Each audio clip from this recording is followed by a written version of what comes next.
In this explainer, we're going beyond the headlines about El Salvador. We're going to use a sociological lens to really get under the hood and ask, how does a democracy start to change, really from the inside out? So, this really brings us to the core question, doesn't it? How does a democracy that seems popular, that seems to have the support of the people, start to, well, unravel? It's a huge question, and it's a complicated process for sure. But we're going to break it down for you. Okay, so here's our game plan. We'll start with the specific event that got everyone talking. Then we'll look at the history that set the stage, the myth of the savior leader, what's happening to the actual institutions, how all this becomes the new normal, and finally, why this story is a warning for all of us. All right, let's dive into part 1, a worrying turn. Now, the analysis we're exploring here says that to understand what's happening in El Salvador, you gotta see it as part of a much bigger, older story in Latin America. It's this constant tension, this back and forth between democracy and authoritarianism. So what was the trigger? Well, it was the green light for indefinite presidential reelection. And the source we're digging into argues this is way more than just a political move. They see it as a really big, fundamental shift, a move to concentrate a whole lot of power into the hands of one person. And that's the change we're really going to focus on. Okay, so how on earth did things get to this point? You know, to really get a handle on the present, you have to wind back the clock. We're about to look at let's call it the fertile ground of public anger and frustration that basically made it possible for a whole new political movement to explode onto the scene. This timeline really lays it all out. So you have the peace accords in '92, which was supposed to be the start of a new democratic chapter. But as our source points out, the next 30 years, they were rough. We're talking persistent violence, corruption, and just a deep, deep public frustration with the traditional parties. And that frustration created the perfect storm, a huge opening for an outsider. Enter Nayib Bukele in 2019, riding this massive anti-establishment wave right into the presidency. Now, with his party in almost total control of the legislature, the stage is set for some really dramatic changes. And that leads us right into our third section, the savior-leader myth. See, this isn't just about politics and policies. This is about culture. It's about the incredible power and pull of a single, charismatic person who shows up right when everyone is feeling like they're in a crisis. The fancy sociological term for this is charismatic leadership, and it comes from the sociologist Max Weber. Now, this isn't just about being charming or a smooth talker. No, it's a specific type of authority that pops up when people have completely lost faith in the old way of doing things, in the institutions, and instead they pour all their hope and devotion into one leader who they see as, well, extraordinary. The one person who can finally fix everything. And our source connects this idea directly to President Bukele. The argument is that he's been lifted up to the status of a leader providential, a providential leader. He's seen by many as the solution to decades and decades of frustration. And what happens then?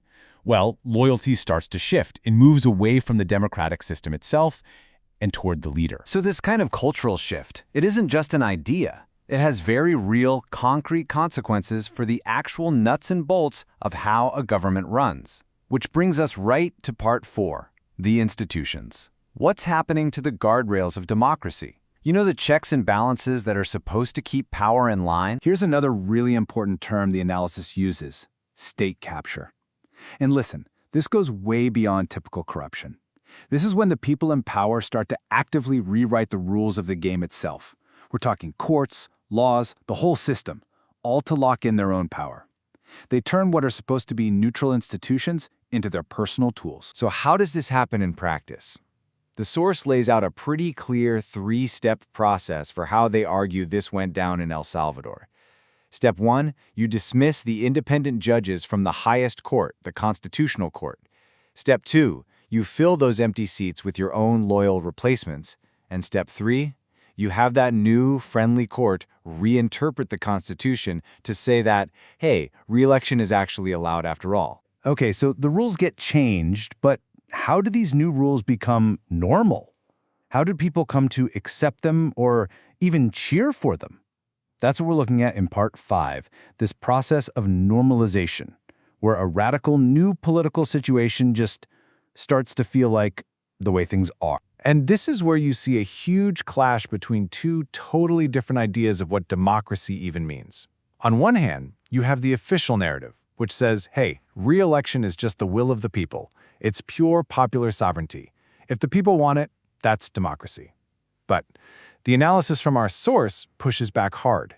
It argues that a real, stable democracy needs rules and constitutional limits, limits that are there to protect everyone, even from a powerful majority, precisely to stop that slide into tyranny. So why does this happen? According to the source, it all points to one single thing: a weakened civic culture. That's a term sociologists use. And what it means is that the culture of being an active, critical citizen, the kind of citizen who values debate, who questions things, who holds power accountable, that culture gets weaker. And it gets replaced by a more passive one, where people start to value simple, decisive action more than messy debate and pluralism. All right, for our last section, let's pull back and look at the big picture. Because the source we're looking at, it doesn't just see this as a story about El Salvador. It frames this whole situation as a warning sign, a universal warning about just how fragile democracy can be anywhere in the world. So here's the cautionary tale in a nutshell. The analysis describes a path that we've seen before in history. It all starts with a ton of popular support, right? But that same path, the source argues, can lead to what it calls authoritarian involution, basically a turning inward which often ends with cracking down on anyone who disagrees and taking away the fundamental freedoms that democracy was supposed to guarantee in the first place. And that brings us full circle, but with a much sharper question in mind. The source leaves all of us to wrestle with this really fundamental tension. When does the popular will, when does giving the people what they seem to want actually become a threat to liberty itself? At what point does it start to tear down the very structures designed to protect everyone?